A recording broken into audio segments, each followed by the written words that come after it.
दोस्तों नमस्ते। सत्यवती के चित्रांगद और विचित्रवीर्य नामक दो पुत्र हुए। शांतनु का स्वर्गवास चित्रांगद और विचित्रवीर्य के बाल्यकाल में ही हो गया था, इसलिए उनका पालन पोषण भीष्म ने किया। भीष्म ने चित्रांगद के बड़े होने पर उन्हें राजगद्दी पर बिठा दिया, लेकिन कुछ ही काल में गंधर्वों से युद्ध करते हुए चित्रांगद मारा गया। इस पर भीष्म ने उनके अनुज विचित्रवीर्य को राज्य सौंप दिया।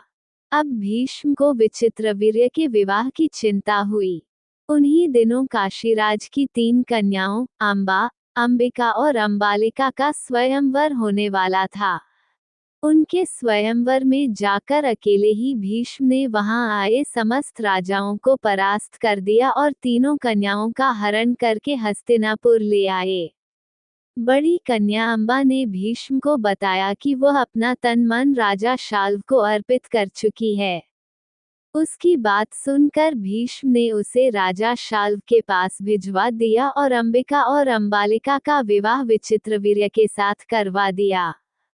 राजा शाल्व ने अंबा को ग्रहण नहीं किया, अतः वह हस्तिनापुर लौटकर आ गई और भीष्म से बोली, हे आर्य, आप मुझे हर कर लाए हैं, अतएव आप मुझसे विवाह करें।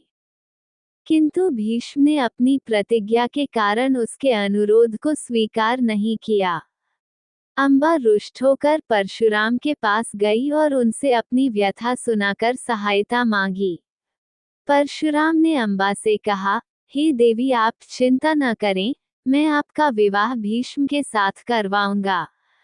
परशुराम ने भीष्म को बुलावा भेजा, किंतु भीष्म उनके पास नहीं गए।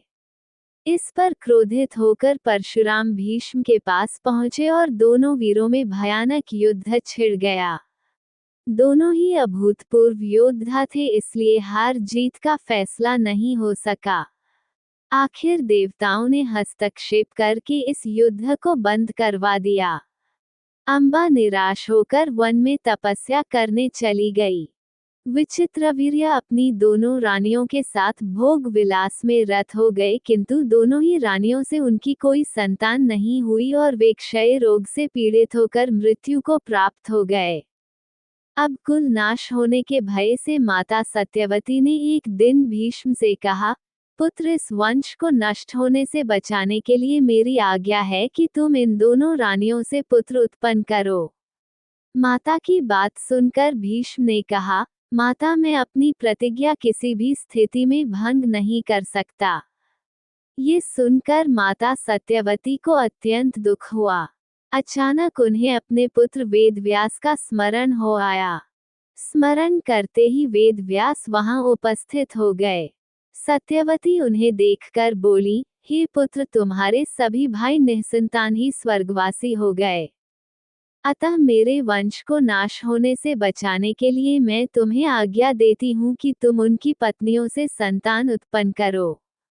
वेदव्यास उनकी आज्ञा मानकर बोले, माता, आप उन दोनों रानियों से कह दीजिए कि वे 1 वर्ष तक नियम व्रत का पालन करते रहें, तभी उनको गर्भ धारण होगा।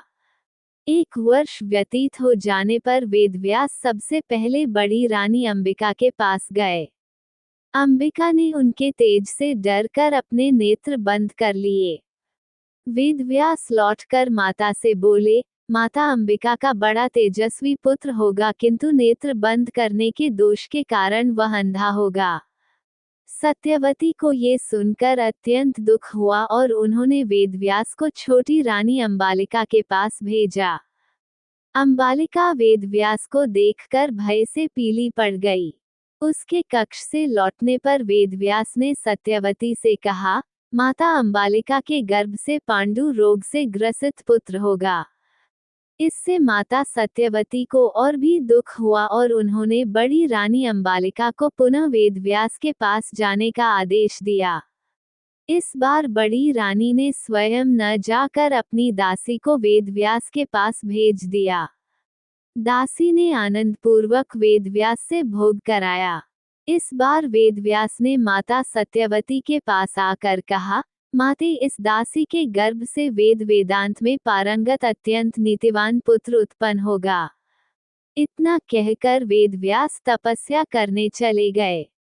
समय आने पर अंबिका के गर्भ से जन्मांध धृतराष्ट्र, अंबालिका के गर्भ से पांडु, रोग से ग्रसित पांडु तथा दासी के गर्भ से धर्मात्मा विदुर का जन्म हुआ।